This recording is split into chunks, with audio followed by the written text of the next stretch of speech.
מה זה היה עכשיו? עזוב את הגזר של הקליפה. אתה צריך לאסוף את זה. אוי, זה לא מה נראה. הקטע עם הבנה?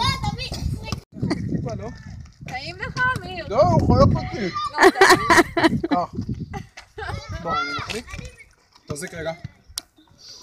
אתה נעשה ככה, אתה כאילו מקדים אותי בצד, כאילו תעשה ככה. פה זה הסתר. נכון. אבל רגע, תזוזו גם. רגע, והיינו צד שני, הפוך. לא, אבל כבר התחלנו את נכון. בסדר, מוכן? תעשה צד קדימה, כאילו אתה נזרוק לך בננה. רגע, תראי ילדים. רגע, אבל רואים אותם. רגע, בואי. אבל הבננה לא הייתה איתי מהתחלה.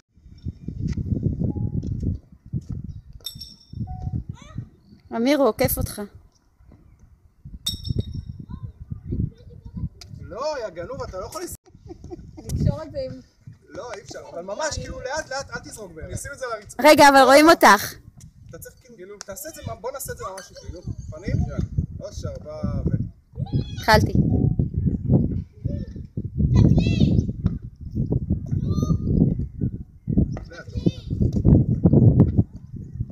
חכה באוויר, חכה באוויר, באוויר, באוויר. רגע, רגע. רק תראו את זה ככה. צלמי את זה. הבאנו את שרון, הוא לא ידע מה עושים בכלל. אמרנו תרוץ ככה הוא עשה, אמרנו תרוץ ככה הוא עשה, מותחי כלבנה הוא עשה. יאללה.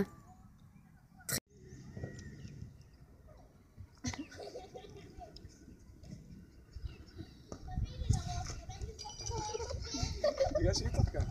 יאללה, עוד הכלב, ממש. חנים. יאללה. אבל תתמתח כזה, יש, אל תזרוק, אל תזרוק. 2, 1. תעשה את זה זריז, למה אנחנו כל הזמן צוחקים. כל הזמן צוחק.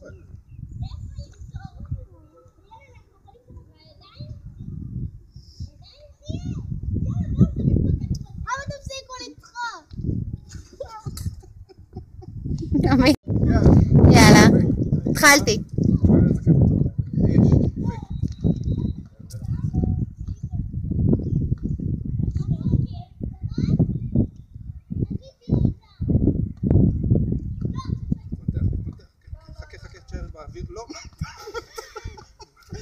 יאללה, יאללה.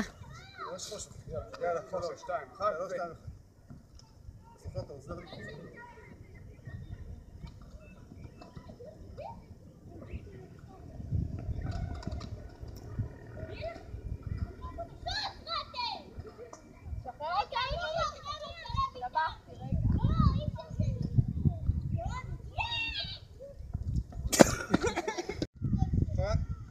יאללה, אבל תתמתח כזה ותעשה, ואל תבוא לכאן. התחלנו את המרוץ באור יום, וחסנו אותו בחושך 10 מטרים. יאללה.